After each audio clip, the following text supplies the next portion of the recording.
Selamat pagi anak-anak semuanya. Bagaimana kabar kalian? Bapak harap kabar kalian dalam keadaan sehat dan baik selalu. Anak-anak yang terkasih,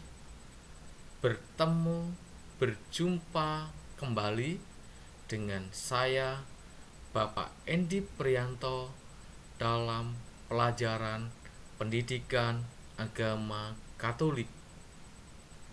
Nah, anak-anak yang terkasih, pada hari ini kita akan memulai materi baru dengan judul Roh Kudus memberi daya kekuatan. Jadi materi hari ini dengan judul Roh Kudus memberi daya kekuatan. Nah, anak-anak yang terkasih, apa sih tujuan dari materi Roh Kudus memberi daya kekuatan tersebut? Mari kita akan mencoba melihatnya.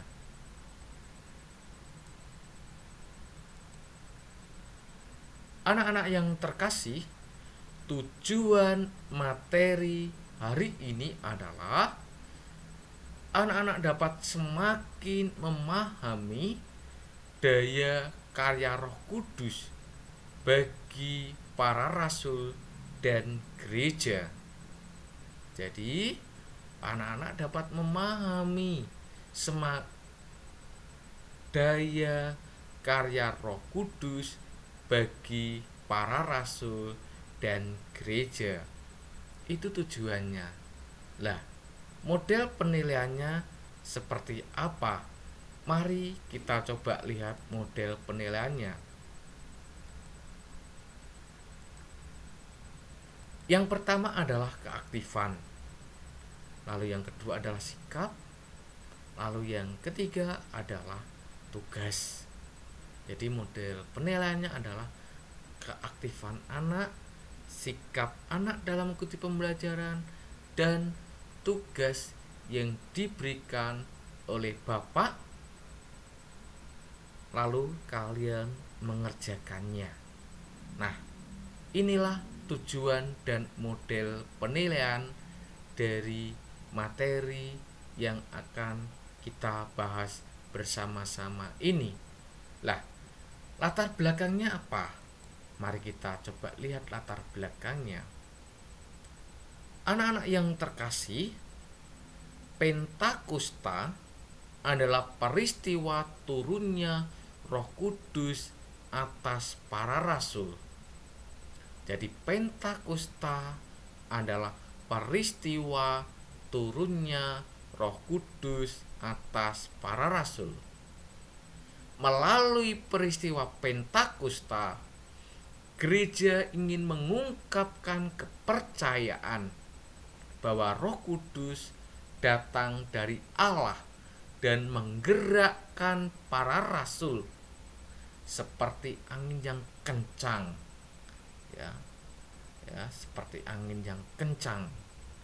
Seperti Roh Kudus melepaskan lidah para rasul untuk mewartakan bahwa Yesus adalah Tuhan.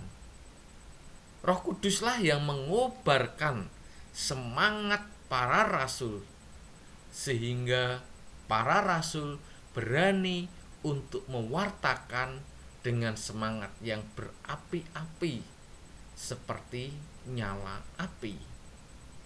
Roh Kuduslah yang mempersatukan umat dari berbagai bangsa.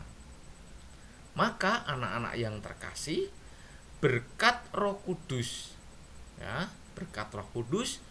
para rasul yang awalnya merasa takut dan tidak berani lagi untuk menampakkan diri di hadapan orang banyak, apalagi untuk mewartakan Yesus adalah Tuhan, kini para rasul menjadi tidak takut lagi, menjadi berani untuk nunjukkan diri di hadapan orang banyak.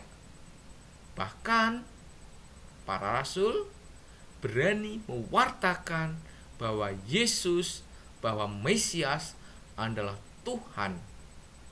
Roh Kudus menyertai para rasul dengan memberikan pendampingan, sehingga para rasul mewartakan Yesus adalah Tuhan dengan menggunakan satu bahasa dapat dimengerti oleh berbagai bangsa. Kan? Lah, pengaruh Roh Kudus begitu besar bagi perkembangan dan cara hidup jemaat beriman. Dalam kisah yang nanti kita akan pelajari, menggambarkan tentang cara hidup jemaat perdana. Roh Kudus mempersatukan jemaat sehingga mereka selalu berkumpul. Nah, kan selalu berkumpul, memecahkan roti dan berdoa. Tidak hanya berhenti pada situ, para rasul juga bertekun dalam pengajaran para rasul, saling berbagi, dan akhirnya mereka disukai oleh semua orang. Luar biasa anak-anak ya. Jadi luar biasa. Inilah latar belakang dari materi yang akan kita bahas, ya kan? Tentang Roh Kudus memberi daya kekuatan.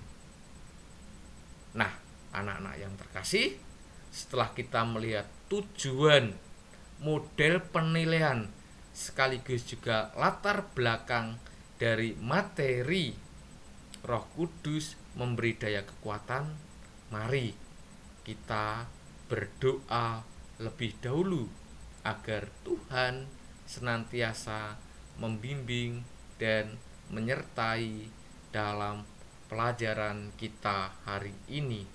Maka mari kita berdoa. Dalam nama Bapa, Putra, dan Roh Kudus. Amin. Allah Bapa kami yang bertata dalam kerajaan surga, kami bersyukur kepadamu atas berkat-Mu hari ini. Pada hari ini kami ingin bersama-sama belajar untuk mengenal daya kekuatan Roh Kudus. Bukalah hati dan pikiran kami agar mampu untuk mengenal, menghayati akan daya dan karya Roh Kudus-Mu. Buatlah kami peka akan ajaran-Mu Tuhan, sehingga kami semakin beriman kepadamu. Engkau kami puji ya Tuhan, kini dan sepanjang segala masa. Amin. Santo Fransiskus Xaverius, doakanlah kami. Amin. Dalam nama Bapa, Putra, dan Roh Kudus. Amin. Terima kasih anak-anak, kalian sudah memulai kegiatan kita hari ini dengan doa pembuka. Nah, anak-anak yang terkasih, mari kita membaca sebuah doa mohon 7 karunia Roh Kudus dari Santo Bonaventura.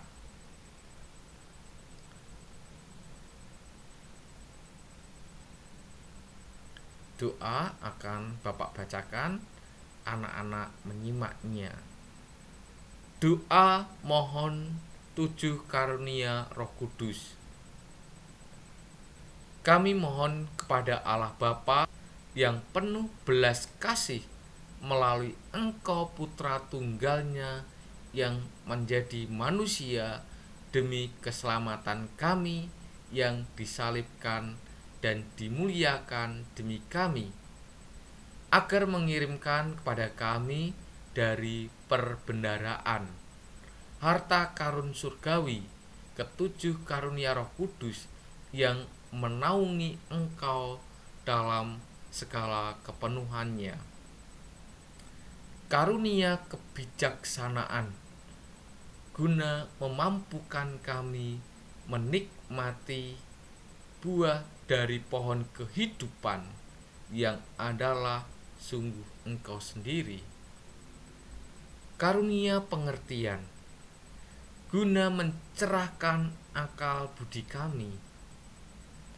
Karunia nasihat guna memampukan kami mengikuti jejak langkah-Mu. Karunia keperkasaan guna menghadapi serangan gencar musuh kami. Karunia penganalan guna membedakan yang baik dari yang jahat oleh terang pengajaran yang kudus. Karunia kesalehan guna menyelubungi kami dengan kemurahan dan belas kasihan.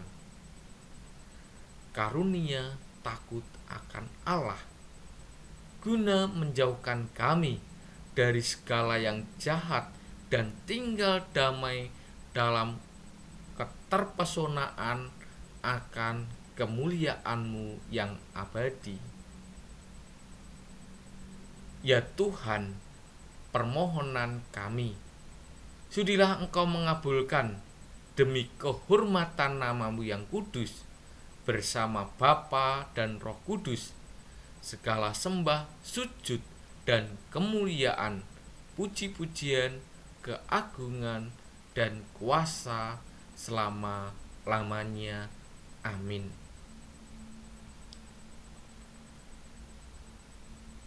Nah, anak-anak yang terkasih, itulah doa Santo Bonaventura mohon 7 karunia Roh Kudus.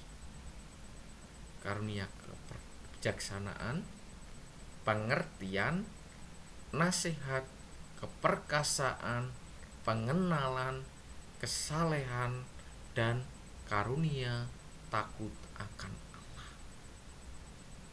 Inilah doa Santo Bonaventura. Pertanyaannya adalah ini. Anak-anak sekarang merumuskan pertanyaan sehubungan dengan doa Santo Bonaventura. Jadi anak-anak silakan merumuskan pertanyaan sehubungan dengan doa dari Santo Bonaventura. 5 pertanyaan, nggak usah dikasih jawaban. Silakan ditulis di buku catatan kalian masing-masing, ya. Lalu dikumpulkan ke Bapak supaya apa? Kalian mendapat nilai. Jelas ya anak-anak ya? Oke, ya. Silakan dikerjakan di buku kalian masing-masing. Lalu silakan kirim ke Bapak.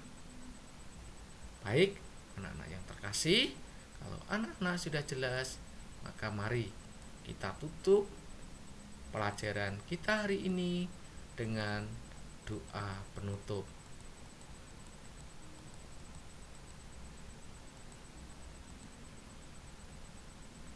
Dalam nama Bapa dan Putra dan Roh Kudus. Amin. Andaikan aku lakukan yang luhur mulia, jika tanpa kasih cinta, hampa tak berguna. Ajarilah kami bahasa cinta-Mu, agar kami dekat padamu ya Tuhanku. Ajarilah kami bahasa cinta-Mu, agar kami dekat padamu. Andaikan aku pahami bahasa semua, hanyalah bahasa cinta, kunci tiap hari. Cinta itu lemah lembut, sabar sederhana. Cinta itu murah hati, rela menderita. Santo Fransiskus Xaverius, doakanlah kami. Amin.